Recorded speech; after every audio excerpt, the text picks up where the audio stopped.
भारत की सेना ने पाकिस्तान को आज करारा जवाब दिया है। ऑपरेशन सिंदूर को आज सुबह अंजाम दिया गया और पाकिस्तान के जो आतंकी ठिकाने थे उन्हें ध्वस्त किया गया है। मॉक ड्रिल का आज पूरे देश में आयोजन किया जा रहा है। जेएलएन अस्पताल के अधीक्षक जो हैं वो इस वक्त हमारे साथ मौजूद हैं। मॉक ड्रिल का आज आयोजन किया जाना है, किस तरह की व्यवस्था है? सबसे पहले भारतीय फौज को बहुत बहुत बधाई।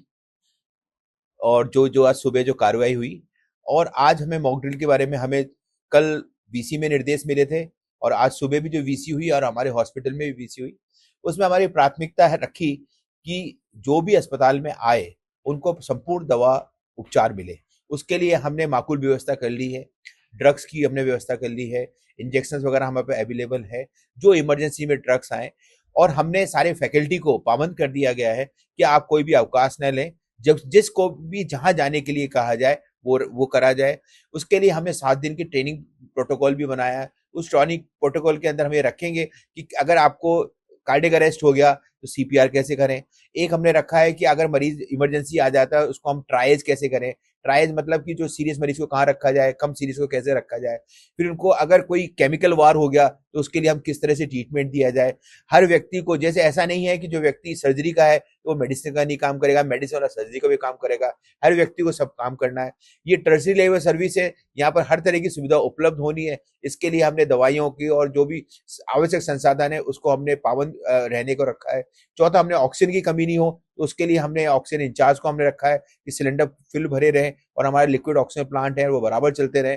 ये इस तरह की हमने व्यवस्था करी है। और जैसे भी हमें सरकार की तरफ से और भी जो निर्देश मिलेंगे उसकी पालना करेंगे। जैसे ब्लैकआउट के बारे में कहा गया है कि जब भी ब्लैकआउट की घोषणा होगी तो उसमें हमने आईसीयूज और ओटी के अंदर हम यूपीएसएम मॉनिटर और वेंटिलेटर चलाते रहेंगे, और बाकी को हम लाइट बंद कर देंगे। तो जो जो हमें आदेश मिलते रहेंगे उसकी हम पालना करते रहेंगे। आज जो ब्लैकआउट रात को होना है उसके लिए तो जेएलएन अस्पताल को मुक्त रखा गया है, लेकिन यदि भविष्य के अंदर युद्ध के हालात बनते हैं और ब्लैकआउट किया जाता है तो उस स्थिति के अंदर जेएलएन अस्पताल की क्या व्यवस्था है? जेएलएन अस्पताल का यह है कि जैसे ही हमारे पूरा हॉस्पिटल जनरेटर से कनेक्टेड है। जैसे अगर हमें यहाँ से लाइट को जैसा आएगा हम लाइट कर देंगे, उसको जनरेटर पर ले लेंगे और उसी जगह पर हमारी लाइट जाएगी जहां पर जैसे कि आईसीयूज और वेंटिलेटर, और उसके जो दरवाजे और खिड़कियां हैं जो उसको हम ग्रीन कर्टेन या ब्लैक कर्टेन से पूरा ढक देंगे, जिससे कि वहां की रोशनी बाहर नहीं जाए।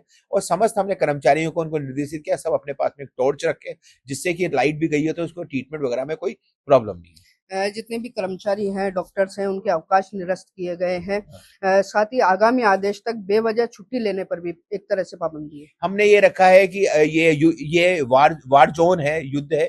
इस समय भारत के हर नागरिक की तरह हमें कार्य करना पड़ेगा। अवकाश हमारी प्रायोरिटीज नहीं है, तो हमने सबके अवकाश अभी जब तक अग्रिम आदेश तक उसको निरस्त करें हैं।